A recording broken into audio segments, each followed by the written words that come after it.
주님이 십자가에 죽으시는 날 관원인 아리마대 요셉과 니고데모가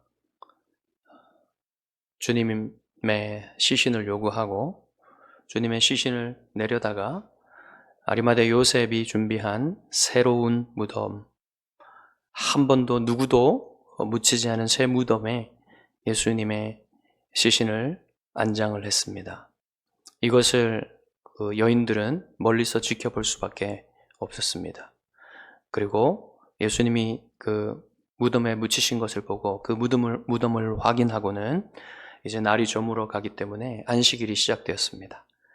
그래서 여인들은 집으로 돌아가서 이틀 동안 그 무덤에 가지를 못했어요. 그 밤과 그 다음날 토요일 밤도 거의 뜬 눈으로 지새우면서 슬픔과 고통 속에서 잠을 거의 자지 못하고서 그렇게 안식일 다음날 주일 새벽을 맞이했을 것입니다. 그들은 예수님의 시신을 처리한 향품을 준비했어요. 그래서 속히 그 새벽에 향품을 가지고 이제 안식일이 끝났기 때문에 주님이 묻히신 그 무덤으로 갔습니다. 그러나 주님의 무덤이 비어 있었죠. 돌문은 열려 있었고 무덤 문은 열려 있었고 그 무덤 안에는 예수님의 시신이 없습니다. 그래서 여인들은 너무나 놀라서 누군가 그 주님의 시신을 훔쳐갔다 생각했습니다. 그런데 두 천사가 나타나서 예수님이 부활하셨다는 사실을 여인들에게 알려주었죠. 그래서 여인들은 제자들에게 달려가서 이 천사들이 전한 소식을 전했습니다. 그래서 베드로와 요한이 달려갔지요. 베드로가 달려가서 무덤 문에서 보니까 보이지 않았어요. 그래서 나중에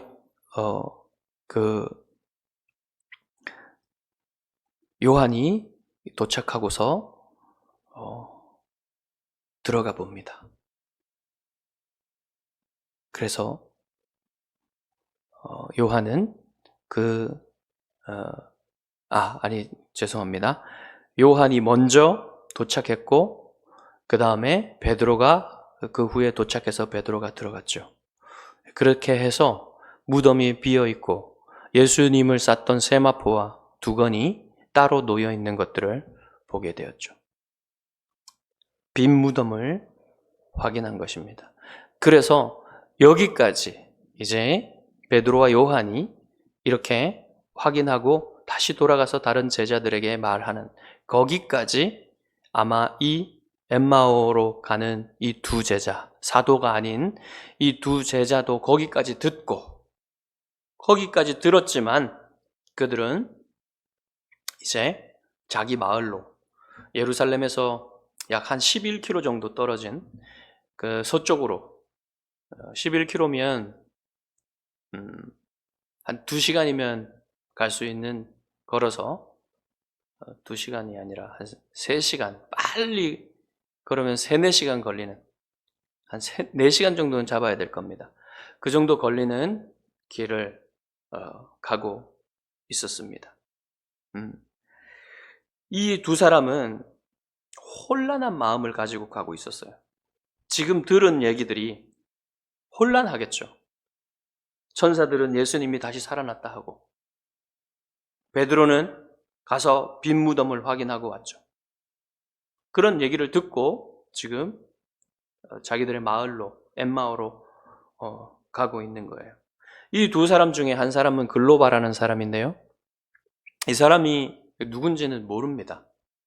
왜냐하면 여기밖에 등장하지 않기 때문에. 요한복음에 등장하는 글로바라는 사람은 우리말로는 그 발음이 같지만 원래는 두 발음이 헬라어로 보면 달라요. 여기에 나오는 글로바는 클레오파스라는 이름이고요. 요한복음에 나오는 글로바는 클로파스입니다. 그러니까 두 사람이 그 이름이 다른 거예요. 그러니까 같은 사람이 아닌 것입니다. 그리고 한 사람의 여기 있는 한 사람의 제자의 이름은 나오지 않고 누군지 몰라요. 그러니까 우리는 이 사람들이 120명의 그 사도행전에 보면은 그 120명의 다락방에 120문도가 있죠. 그들이 다 예수님의 제자들입니다. 사도들은 아니지만 제자들인데 그들 중에 한 사람, 두 사람이었을 것이라고 생각하는 것입니다. 그래서 이 사람들이 다락방에 있다가 거기까지 듣고 이제 들었지만 예루살렘에서 엠마오로 가고 있었던 거예요. 여러분, 그런데 이 사람들이 천사들이 전하는 말을 여인들로부터 들었잖아요. 예수님이 부활하셨다는 말을 들었고 또 베드로도 무덤에 갔다 와서 무덤이 비었다는 사실을 이제 들었습니다. 그러면 천사가 전한 말을 여자들이 전했으면 이 천사들이 전한 말을 그들이 믿었다면 예루살렘을 떠나지 않았겠죠. 그렇지 않겠습니까? 믿지 못하고서 굉장히 혼란한 마음으로 예루살렘을 떠나서 어떤 슬픔 가운데 지금 이 길을 걸어가고 있는 거예요. 믿지 못하고 있는 겁니다. 아주 혼란한 마음인 거예요. 네. 그래서 예수님이 죽으셨다는 그 사실 때문에 그들의 마음은 매우 절망적이고 그 감정적으로 힘든 것과 지성적으로 혼란스러운 것을 극복하지 못하고 거기에서 지금 헤매고 있는 거예요. 그런 상태에서 두 사람이 길을 걸어가면서 주님이 십자가에서 달리신 일들로부터 해가지고 그 오늘까지 있었던 그 일들에 대해서 막 생각하면서 서로 대화를 주고받고 있는 것입니다. 그 대화를 하는 중에 여러분 그들의 마음이 혼란스럽고 절망스럽기 때문에 탄식을 내뱉으면서 한숨을 쉬면서 이렇게 대화를 이어갔을 거예요. 우리가 그분이 이스라엘을 구속하실 분이라는 사실을 믿고 그분이 메시아라고 믿었는데 이 일이 어떻게 된 일이냐 그러면서 이렇게 끝나버릴 수 있단 말인가 이러면서 탄식하면서 서로 말하고 왜 그 무덤은 비어 있었을까? 누군가 훔쳐간 것일까? 천사들이 얘기한 그 말은 도대체 무슨 뜻일까? 아직은 이 천사들이 전한 그 말이 너무 큰 말이라서 도저히 그 수납이 안 되는 겁니다. 그들의 머리로는, 그들의 마음으로는. 이 받을 수가 없는 말이에요. 너무 큰 말이라서. 천사들의 말이. 이제 그런 식으로 대화를 주고받았던 것이죠. 그때 부활하신 주님이 그들에게 다가오세요. 이 말은요, 주님이 저 뒤에서 따라오시다가 뛰어오셨다는 말도 아니고요, 한참을 이렇게 걷다가 그들에게 다가오셨다는 그런 분위기도 아닙니다. 갑자기 나타나셨다는 말이에요. 갑자기 그들에게 나타나셔서 다가오셨다는 그런 말입니다. 그렇지만 이 사람들은 주님이 이렇게 자기들처럼 길을 걷다가 다가왔다고 그렇게 생각했을 거예요. 자, 누가는 그들이 예수님을 알아보지 못했다고 했는데 왜 못했는지 보십시오. 그들의 눈이 가려져서 그인 줄 알아보지 못하고는 이랬습니다. 지금 일시적으로 제자들의 눈이 부활하신 주님을 알아보지 못하도록 가리워져 있다는 것입니다. 가리워져 있어요. 만약에 주님이 하고자 하셨다면 당장 그들의 눈을 여실 수 있었죠. 그들이 주님을 알아볼 수 있도록 하셨을 겁니다. 그렇지만 주님은 그렇게 하지 않으시고 그들이 더 큰 유익을 얻을 수 있도록 당장 주님을 알아보는 것보다 그들의 눈이 가리워져 있는 것이 더 유익하기 때문에 주님이 그들에게 무엇인가 그 유익을 얻을 수 있는 기회를 주고 계시는 거예요. 그건 무엇입니까? 바로 성경을 풀어주심으로써 그들이 큰 유익을 얻고 앞으로 또한 처음 교회의 공동체에 큰 유익을 끼칠 수 있도록 지금 이제 예수님이 무엇인가를 하려고 하시는 것입니다. 이게 뭐냐면요. 이 성경의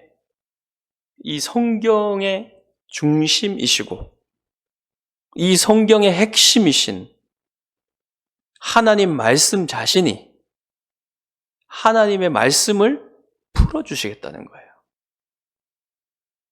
그 저자 직강에 초청을 하는 겁니다. 이 두 사람을. 여러분, 스티브 잡스, 애플을 그 세계적인 기업으로 만든 스티브 잡스가 소크라테스와 함께 점심을 함께 할 수 있다면 내가 애플의 모든 기술을 다 넘겨주어도 좋다고 말했죠. 그렇지만 예수님이 직접 구약 성경을 해설해 주시는 것은 그 무엇으로도 살 수 없을 만큼 가치가 있어요. 지금 그것을 이 두 사람에게 해 주시려고 하시는 것입니다. 자, 두 사람에게 다가가셔서 물으셨습니다. 너희가 길 가면서 서로 주고받는 이야기가 무엇이냐? 두 사람은 슬픈 얼굴을 하고 멈춰섰죠. 그리고 글로바가 알아보지 못하는 그에게 약간 핀잔을 주면서 말했습니다. 당신이 예루살렘에 체류하면서도 요즘 거기서 된 일을 혼자만 알지 못하느냐? 자, 주님이 시치미를 떼시면서 무슨 일이냐? 하고 물으셨죠. 글로바가 부활하신 예수님에게 예수님에 대해서 말하기 시작합니다. 약간의 코미디가 지금 일어나고 있는 거예요. 그간 있었던 예수님의 고난과 여인들이 새벽에 가서 천사들의 이야기를 들었던 이야기와 베드로가 빈 무덤을 확인한 것들, 이런 것들을 얘기를 해줬습니다. 여기서 주님이 그들을 사랑스럽게 꾸짖으시죠. 미련하고 선지자들이 말한 모든 것을 마음에 더디 믿는 자들이여, 그리스도가 이런 고난을 받고 자기의 영광에 들어가야 할 것이 아니냐? 이 말은 무슨 말입니까? 그리스도가 고난받고 죽으시고 부활하셔야 된다는 말이에요. 그게 당연한데 왜 너희들은 못 믿느냐? 깨닫지 못하느냐? 이렇게 책망을 하신 것입니다. 이렇게 말씀하시고 주님은 구약 성경에서 자기에 관한 것을 풀어주셨다 그랬어요. 자, 여러분, 여기서 예수님이 구약 성경에 대해서 어떻게 말하시는지 보십시오. 모세와 모든 선지자의 글과 모든 성경이라 그러죠. 이것은 그 당시의 사람들이 구약 성경에 대해서 말하는 방법이었습니다. 모세는 모세오경을 얘기해요. 율법서. 그래서 율법이라고도 합니다. 모세오경을. 그 이스라엘 사람들이 얘기할 때. 그 다음에 선지자의 글들은 선지서들을 말하는 겁니다. 오늘 우리가 얘기하는 그 선지서들과는 조금 달라요. 그리고 나머지 보면 모든 성경이라 그러죠. 이게 뭐냐, 성경이라는 말이 글들이란 뜻입니다. 그래서 이 세 개를, 이 세 가지가 합쳐져서 구약 성경이 되는데요. 히브리 성경은 이렇게 되어 있습니다. 배열이. 그러니까 모세오경은 율법서고요. 그 다음에 선지자들의 글들은 선지서고요. 그 다음에 글들이라고 하는 것은 이것은 성문서입니다. 그래서 여러분 이것을 유대인들은 어떻게 부르냐면 타나크라고 불러요. 토라, 느비임, 크투빔. 이 앞에 거를 따가지고 타나크라고 부릅니다. 토라는 모세오경 율법을 말하고요. 느비임은 선지서. 나비가 히브리어로 선지자를 말하거든요. 그래서 임은 복수어입니다. 그래서 느비임 하면 선지자들을 말하는 거예요. 그 다음에 크투빔은 글들이라는 뜻이에요. 글들. 그러나 거룩한 글이기 때문에 이것을 성문이라고 합니다. 성문서. 그래서 이 세 가지가 합쳐져서 구약 성경을 이루는데, 지금 우리가 가지고 있는 구약 성경의 배열과는 달라요. 유대인들이 보는 그 성경은, 구약 성경은 그 토라는, 율법서는 모세 오경이고요. 그 다음에 선지서들은 뭐냐면요, 그 이후에 신명기 다음에 창세기, 출애굽기, 레위기, 민수기, 신명기 다음에 여호수아, 사사기, 그 다음에 사무엘, 그 다음에 열왕기, 그 다음에 뭐겠습니까? 네. 이사야, 예레미야, 에스겔까지, 그 다음에 12소선지서, 여기까지가 선지서예요. 그 다음에 나머지 시편, 욥기, 잠언, 룻기, 아가, 전도서, 그 다음에 다니엘, 예레미야, 애가, 그 다음에 에스라, 느헤미야, 역대기, 이렇게 구성되어 있습니다. 나머지 크투빔이, 성문서가. 그래서 우리 성경의 구약 성경은 말라기로 끝나지만 히브리인들이 보는, 유대인들이 보는 구약 성경은 역대기로 끝나요. 그런 좀 다른 점이 있습니다. 그러니까 그 당시에는 신약 성경이 없었기 때문에 이게 성경이에요. 이렇게 구성된 성경을 예수님도 보셨습니다. 그 당시의 사람들은. 그래서 이 구약 성경에서 자기에 관한 것을 자세히 설명해 주신 거예요. 이 두 제자에게. 여러분이 주님의 고난에 관하여는 되게 많이 들었기 때문에, 또 그것까지 말하려면 너무 많은 시간을 들여야 되기 때문에, 오늘은 주님의 부활에 관하여, 죽음을 이기시고 부활하시는 것에 관하여 구약 성경에 어떻게 주님께서 풀어주셨을까를 우리가 추측해 봐야 됩니다. 왜냐하면 그거 안 나오기 때문에. 무슨 말씀을 하셨을까? 그래서 저는 오늘 여러분에게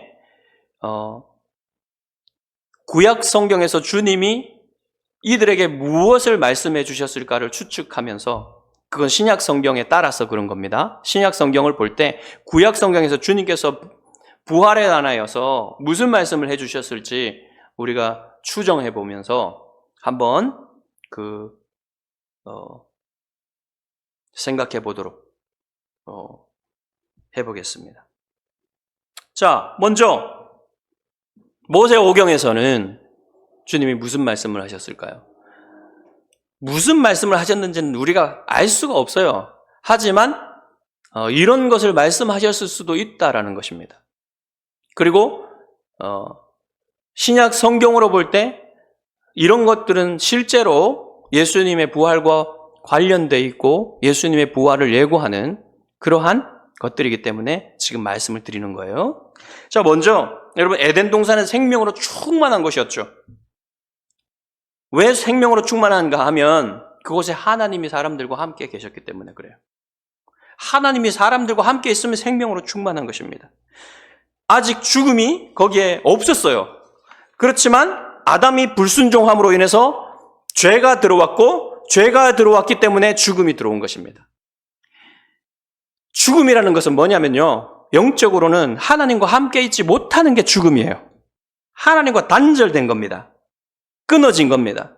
그래서 죽음이 들어온 거예요. 이미 그들이 불순종을 했을 때 이미 그들에게 죽음이 들어온 것입니다. 그래서 사람들은 영혼이 죄로 오염되었고 그 죄에 대한 책임을 져야만 했어요. 그것이 바로 그 결과로 하나님과 단절되게 되어지고 나중에 몸도 죽게 되는 거예요. 그래서 반드시 죽으리라고 하신 말씀이 이루어지게 되는 것입니다. 먼저 사람들이 하나님의 임재에서 추방을 당했는데 그게 뭡니까? 에덴 동산에서 쫓겨난 겁니다. 에덴 동산은 생명이 충만한 곳이고 하나님을 만날 수 있는 성전이었어요. 거기에서 추방당한 것입니다. 하지만 하나님은 이 영적으로 죽게 된 아담과 하와에게 즉시 복음을 주셨죠. 즉시 복음을 주셨죠. 무슨 복음을 주셨습니까? 여자의 후손이 뱀의 머리를 깨뜨릴 것이고 뱀은 여자의 후손의 발을 물 것이다. 뒤꿈치를 물 것이다. 상하게 할 것이다. 이것이 하나님의 약속이요 이루어지는 게 성경의 역사예요. 이 약속을 주시는 하나님은 두 사람을 위해서 피를 흘리셨어요. 첫 죽음이 일어났는데 그것이 사람이 아니라 동물이 먼저 피 흘려 죽은 것입니다. 그래서 그 동물들의 가죽으로 두 사람을 위한 가죽옷을 지어서 입혀 주신 거예요. 아직은 사람이 죽지 않았지만 첫 번째 죽음이 일어나는데 사람의 죽음이 끔찍한 죽음이었습니다. 왜 그러냐면 형이 동생을 죽인 것이기 때문에. 가인이 아벨을 죽인 것이잖아요. 그 이후로 수많은 죽음이 일어나게 돼요. 창세기 5장에 보면 가인의 족보가 나타나는데 이 족보는 누가 살고 죽었더라라고 계속 반복됩니다. 누가 살고 죽었다, 살고 죽었다, 살고 죽었다. 그러니까 이 족보는 무슨 족보입니까? 죽음의 족보인 거예요. 반드시 죽으리라고 하신 하나님의 그 말씀이 이루어지고 있는 것입니다. 계속 죽어가는데 갑자기 안 죽는 사람이 나옵니다. 이 족보에. 300년간 하나님과 동행하다가 죽음을 보지 않고 하나님께로 들려 올려진 사람이 있었어요. 에녹이라는 사람입니다. 이것은 무엇을 보여줍니까? 이것은 하나님이 죽음을 이기시고 우리를 생명의 부활을 주시겠다라는 희미하지만 그러한 하나님의 메시지예요. 하나님이 죽음을 이기시고 우리에게 생명을 주시겠다는 그런 메시지입니다. 그 죽음의 땅에 피어난 부활의 꽃인 거예요. 그 후에 사람들 가운데 죄가 너무 많이 흘러넘쳐서 하나님이 심판으로 대홍수로 물로 사람들을 이 세상에서 쓸어버리시죠. 그때에도 죽음이 온 세상에 흘러넘쳤지만 그 죽음 한가운데서 하나님은 노아와 노아의 가족을 구원하시는데 이것도 하나님이 죽음을 이기신다는 메시지입니다. 이들에게 새 생명을 주시고 새로운 창조를 주신다라는 그러한 메시지가 여기에 들어있어요.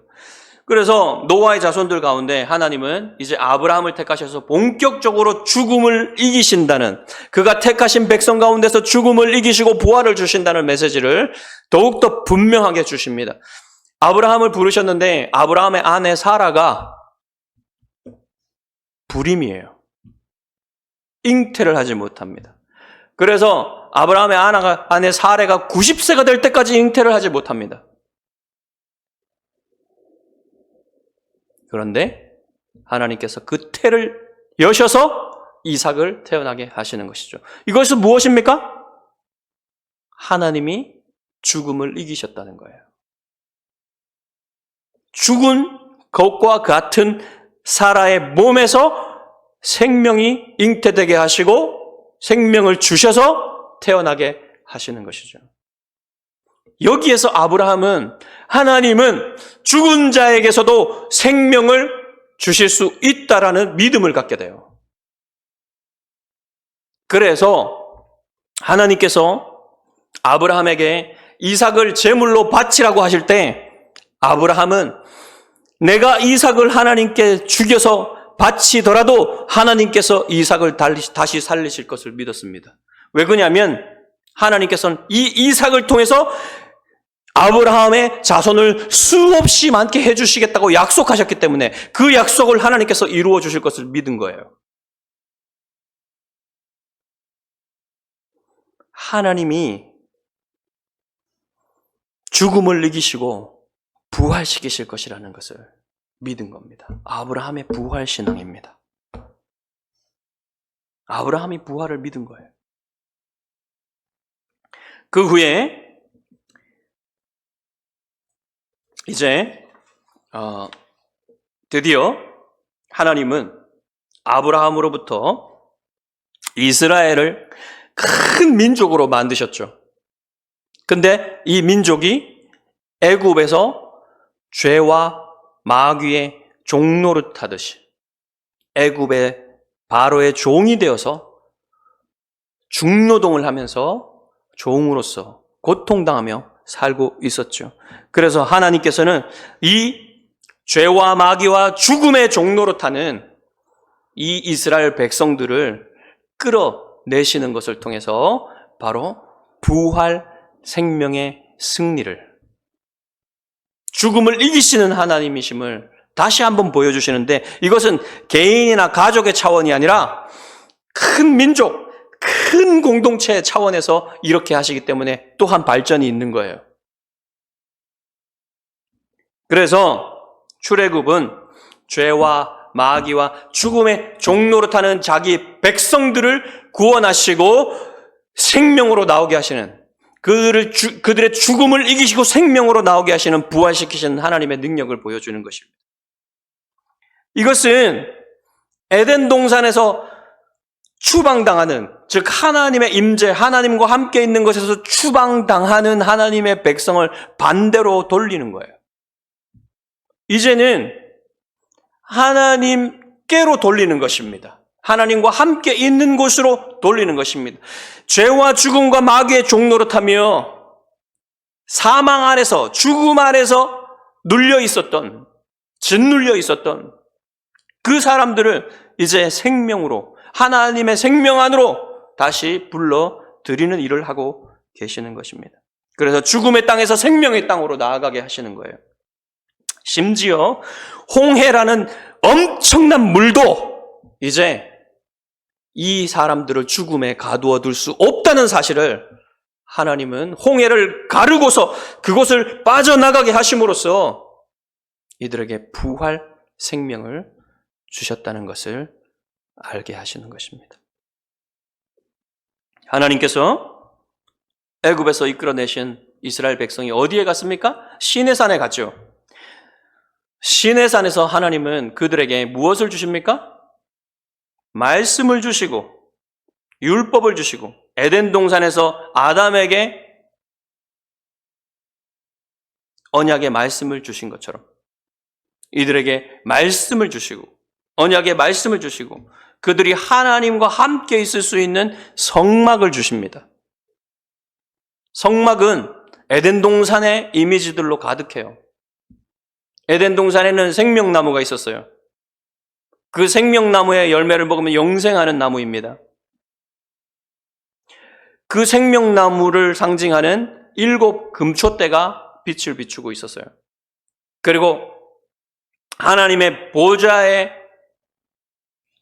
보좌를 지키는 천사들인 그룹 천사들이 성막에 다 수놓아져 있었습니다. 그리고 지성소에는 언약궤가 있었어요. 하나님의 말씀, 하나님의 임재를 상징하는 언약궤에도 그룹이 있었습니다.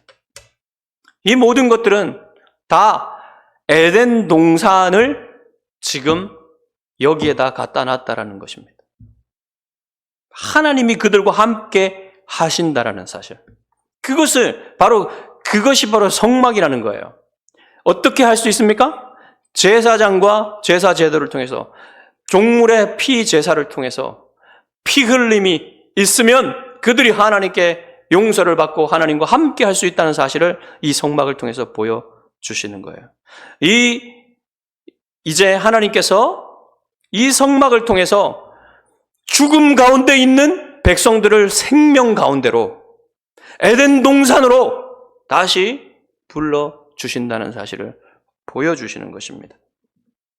자, 이스라엘은 광야 40년 동안 끊임없이 불순종했어요. 끊임없이 불순종하면 뭡니까? 죽음이죠.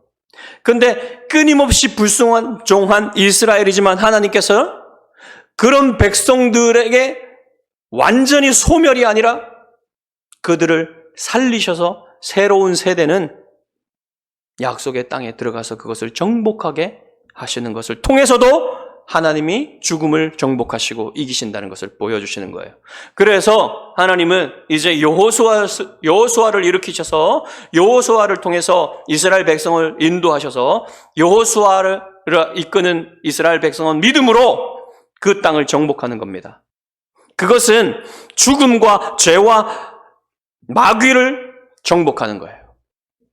이스라엘 백성이 여호수아, 예수 그리스도를 상징하는 예수 그리스도의 모형이 되는 여호수아의 인도하심에 따라서 그 죄악된 백성들, 죄로 관영한 철철 넘치는 그 가나안 땅의 백성들은 힘이 있는 백성들이었고 엄청난 강력한 민족들이었지만 그들을 힘없는 이스라엘 백성들이 다 점령하고 가나안 땅을 차지하는 것은 바로 죄를 이기고 죽음을 이기는 하나님의 승리를 보여주시려고 하셨던 것입니다.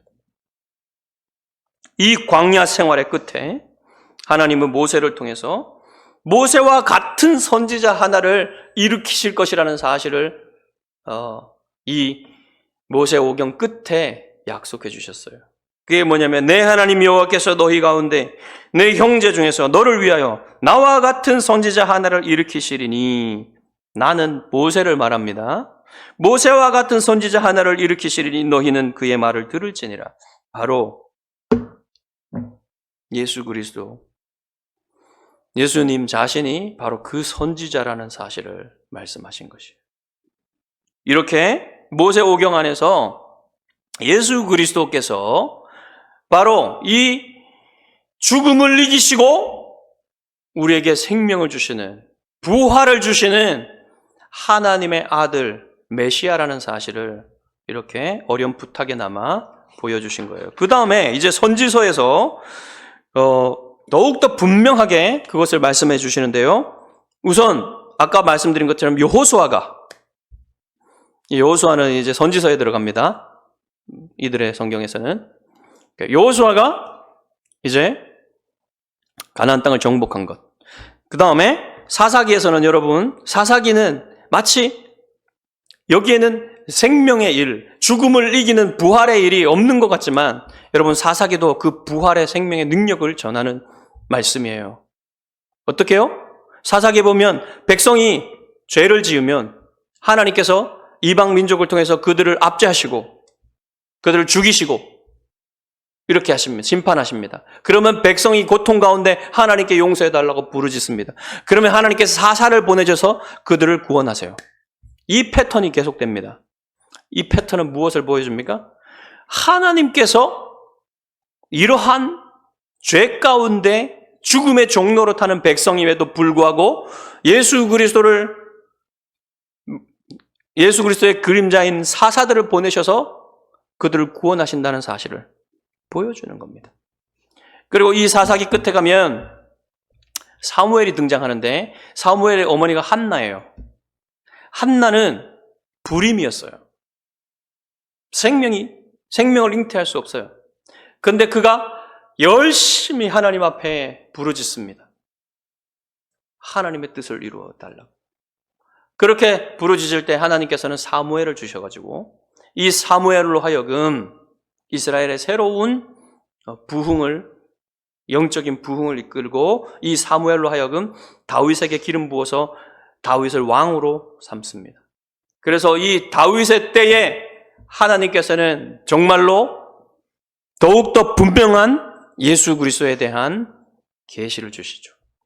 약속을 주시죠. 다윗의 한 자손이 태어날 것이다. 바로 그게 예수 그리스도라는 것입니다.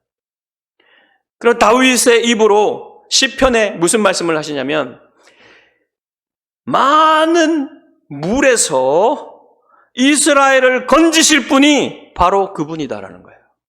많은 물은 죽음으로 이제 의미하죠. 여러분, 대홍수, 바다 죽잖아요. 그 많은 물에서 이스라엘을 건지실 분이 예수 그리스도, 다윗의 씨란 말이에요. 그것을 다윗이 예언을 했던 것이죠. 하나님은 예언자들을 통해서도, 예언자들 여기서 말하면 우리가 선지자들이라고 하는 그 예언자들을 통해서 죽음을 이기실 것을 보여주십니다. 먼저 엘리야는 이방인 과부의 아들, 죽은 아들을 살리죠. 그리고 엘리야는 어떻게 됩니까? 회오리 바람을 타고 하늘로 승천해요. 죽음을 보지 않고. 이 사람의 구약 성경에 나오는 죽음을 보지 않고 하늘로 올라간 2명 중에 1명입니다. 에녹과 엘리야. 이 사람들은 죽지 않고 하나님께로 들려 올려졌어요. 이것도 여러분의 부활과 예수 그리스도의 부활을 그림자로 보여주는 것입니다. 그리고 엘리야의 후계자 엘리사도 수넴 여인의 죽은 아들을 살림으로써 하나님께서 죽음을 이기신다는 사실을 보여주었습니다. 하나님은 이사야 선지자의 예언을 통해서도 부활의 소망을 주십니다.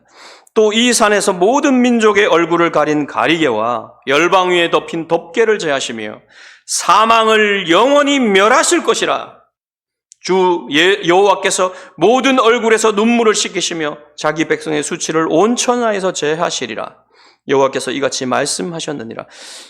또 주의 죽은 자들은 살아나고 그들의 시체들은 일어나리이다. 티끌에 누운 자들아 너희는 깨어 노래하라. 주의 이슬은 빛난 이슬이니 땅이 죽은 자들을 내놓으리로다. 이렇게 이사야가 더 분명하게, 어떤 선지자들보다 더 분명하게 부활에 대해서 예언을 했습니다. 자, 이것은요, 창세기 3장 19절에서 너는 흙이니 흙으로 돌아갈 것이니라 라고 말씀하신 이 죽음을 부활로 되돌려 놓는 거예요. 흙이니 흙으로 돌아갈죠. 여러분 죽어서 다 흙으로 돌아가잖아요. 그것을 돌리는 거예요. 반대로 돌리는 것입니다. 에스겔 선지자의 입을 통해서도 마른 뼈들의 생기를 넣어 살리실 것을 약속하셨습니다. 주 여호와께서 이 뼈들에게 이같이 말씀하시기를 내가 생기를 너희에게 들어가게 하리니 너희가 살아나리라. 너희 위에 힘줄을 두고 살을 입히고 가죽으로 덮고 너희 속에 생기를 넣으리니 너희가 살아나리라. 또 내가 여호와인 줄 너희가 알리라 하셨다 하라. 이 말씀은요, 이제 약속의 땅에서 쫓겨나서 바벨론의 포로가 된 이스라엘의 비참한 그 상황을 마른 뼈들이라고 비유를 한 거예요. 그 마른 뼈들과 같이 된 이스라엘 백성을 다시 출애굽시키셔서 이 바벨론 포로가 된 것을 거기서 다시 이 약속의 땅으로 돌아가는 것은 새로운 출애굽입니다. 다시 출애굽시키셔서 그들을 살리시겠다는 말씀이에요. 이것은 더 크게 보면 여러분의 부활과 예수 그리스도의 부활의 능력을 다시금 보여주는 말씀입니다. 자, 호세아 선지자의 말씀을 통해서도 부활을 약속하셨습니다. 호세아 6장 2절에 셋째 날에 우리를 일으키시리니 우리가 그의 앞에서 살리라. 13장 14절에서는 내가 그들을 스올의 권세에서 속량하며 사망에서 구속하리니 사망아 내 재앙이 어디 있느냐? 스올아 내 멸망이 어디 있느냐? 뉘우침이 내 눈 앞에서 숨으리라. 스올의 권세는 사망의 권세입니다. 사망의 권세. 이 사망의 권세가 무력해질 것이다라는, 사망을 죽이시고 이기실 것이라는 말씀을 하신 거예요. 사도 바울은 이 호세아 선지자의 이 예언을 인용하면서 그리스도의 부활에 대해서 또 여러분의 부활에 대해서 이렇게 말했습니다. 사망을 삼키고 이기리라고 기록된 말씀이 이루어지리라. 사망아 너의 승리가 어디 있느냐? 사망아 내가 쏘는 것이 어디 있느냐? 요나가 큰 물고기 뱃속에서 3일 밤낮을 있다가, 그것은 죽음을 의미합니다. 여러분, 물고기 뱃속에서 3일 밤낮을 있으면 죽어요. 그 죽음에서 건져냄을 받죠. 셋째 날 일으킴을 받고 셋째 날 건짐을 받는 것은 구약 성경이 보여주는 하나의 패턴입니다. 여러분, 아브라함이 이삭의 일로 부르심을 받고 셋째 날에 이삭이 건짐을 받아요. 그 다음에 히스기야 왕이 죽을 것이라는 말을 듣고 셋째 날에 건짐을 받습니다. 그리고 호세아도 우리가 셋째 날에 우리를 일으키실 것이라고 예언하죠. 이러한 셋째 날에 건짐받고 일으킴을 받는 것은 구약 성경의 패턴입니다. 이것이 무엇을 보여줍니까? 예수 그리스도의 셋째 날에 부활의 패턴이 되는 거예요. 예수 그리스도께서 셋째 날에 부활하실 것을 미리 보여주시는 것입니다. 그래서 주님은 이렇게 말씀하신 거죠. 요나가 밤낮 사흘 동안 큰 물고기 속에서 있었던 것 같이 인자도 밤낮 사흘 동안 땅 속에 있으리라. 자신의 부활에 관해서 미리 보여준 것이라고 주님이 말씀하신 것입니다. 자, 여기까지가 이제 선지자고요. 성문서에서도 꽤 많은 그러한 구절들이 있지만 두 구절만 여러분에게 소개해드리겠습니다. 자, 시편에서 한 구절과 다니엘에서 한 구절. 먼저 시편에서 다윗은 시편 16편에서 주께서 내 영혼을 수월에 버리지 아니하시며 주의 거룩한 자를 멸망시키지 않으실 것임이니이다.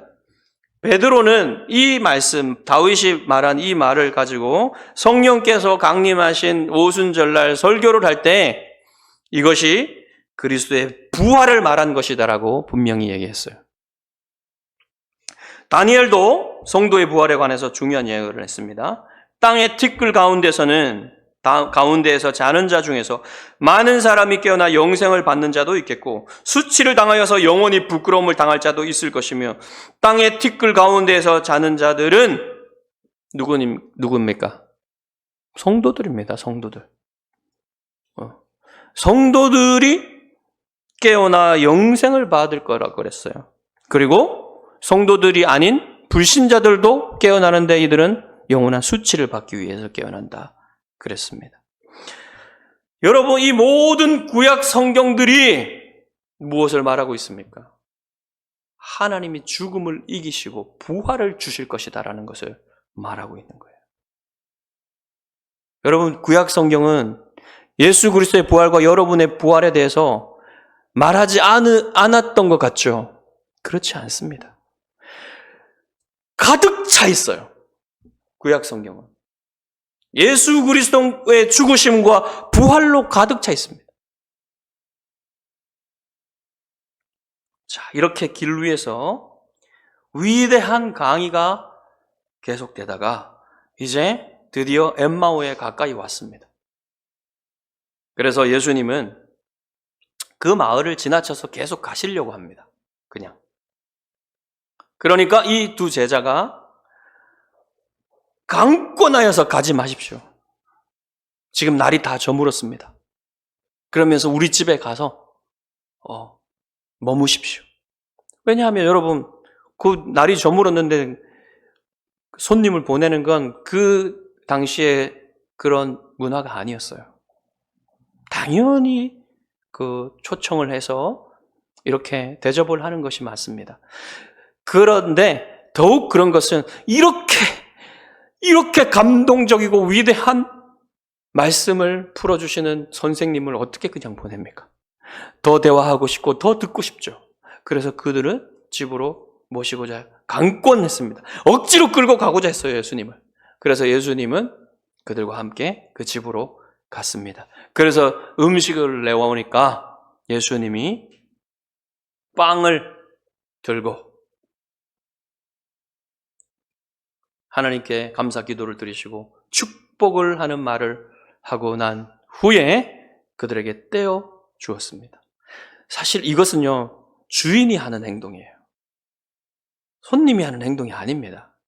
근데 예수님은 자연스럽게 자신이 주인인 것처럼 그렇게 하셨어요.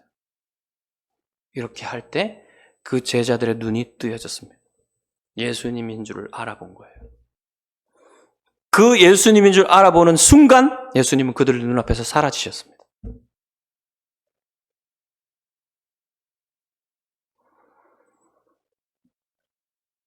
그들은 서로를 보면서 말했어요.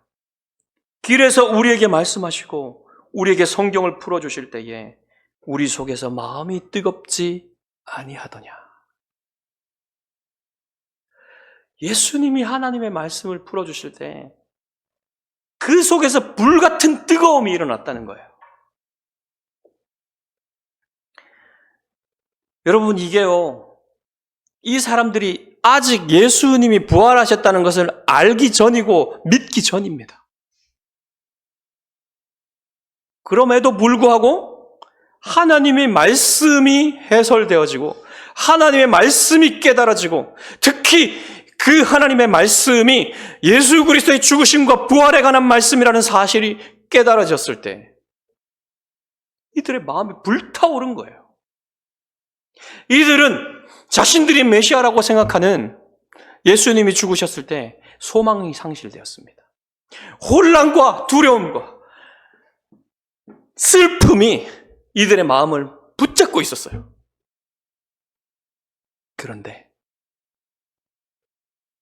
이 선생님이 풀어주신 그 말씀을 들을 때의 마음이 뜨거워졌던 겁니다. 왜요?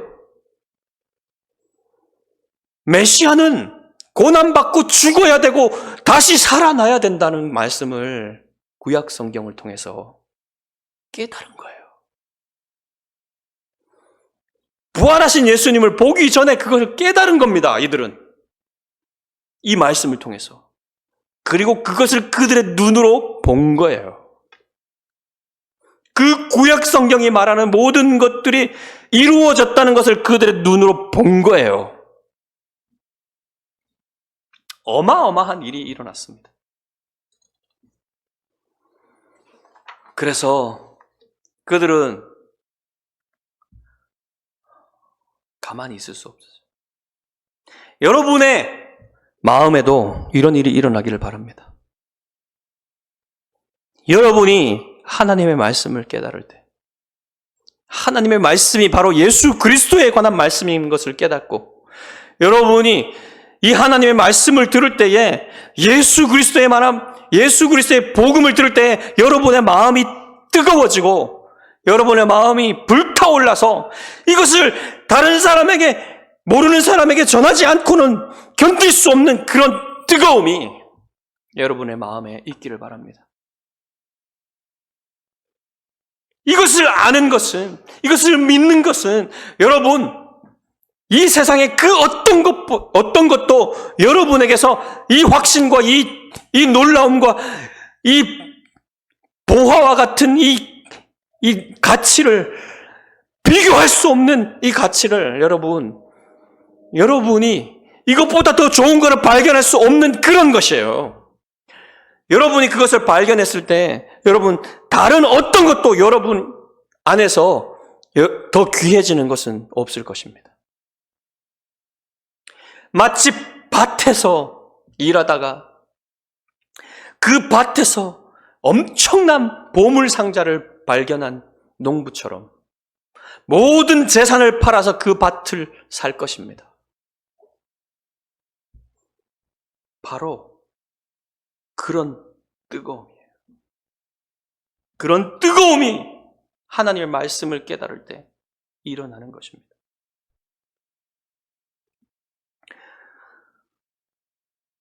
여러분이 구원받는 믿음을 가진 것은요, 여러분이 예수님을 눈으로 봤기 때문이 아니에요. 하나님의 음성을 직접 여러분의 귀로 들었기 때문이 아닙니다. 하나님은 여러분에게 이 성경 말씀을 통해서 여러분이 예수 그리스도를 믿고 예수 그리스도를 여러분의 하나님으로 영접하게 만드신 거예요.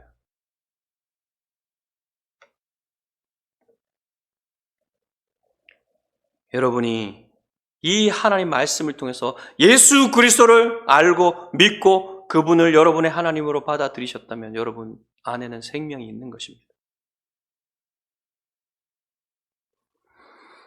주님의 말씀으로 뜨거워진 마음, 그 마음을 가지고 그냥 앉아 있을 수가 없었어요. 그래서 이들은 다시 예루살렘으로 그 밤에 달려갑니다. 여러분, 그 당시에 밤길은요, 굉장히 위험했어요. 목숨을 내놓을 수도 있어요.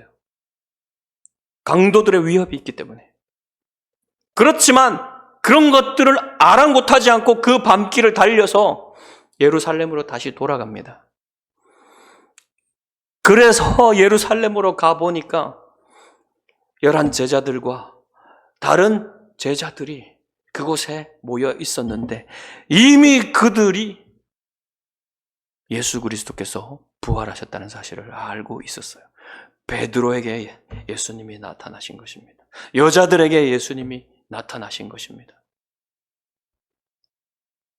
그래서 함께 기뻐하며 이들도 예수님이 자신들에게 나타나셨다는 사실, 예수님이 말씀하신 것을 이들에게 나누며 함께 기뻐했습니다. 여러분, 이들은 자기들의 마음속에 일어난 그 뜨거움을, 이 진리를 안, 예수 그리스도가 누구신지를 안, 이 뜨거움을 사람에게, 다른 사람들한테 전하지 않고는 견딜 수가 없었어요. 이런 일들이, 이런 마음이 여러분의 마음에도 있기를 바랍니다. 여러분의 마음에서 무엇과도 비교할 수 없는 예수 그리스도, 무엇과도 비교할 수 없는 하나님, 그 진리가 불타올라서 무엇도 여러분에게 이 깨달음과 이 기쁨과 이 평안과 이 부활의 소망을 빼앗아갈 수 없는 그러한 믿음이 여러분에게 있기를 주님의 이름으로 축복합니다. 기도하겠습니다.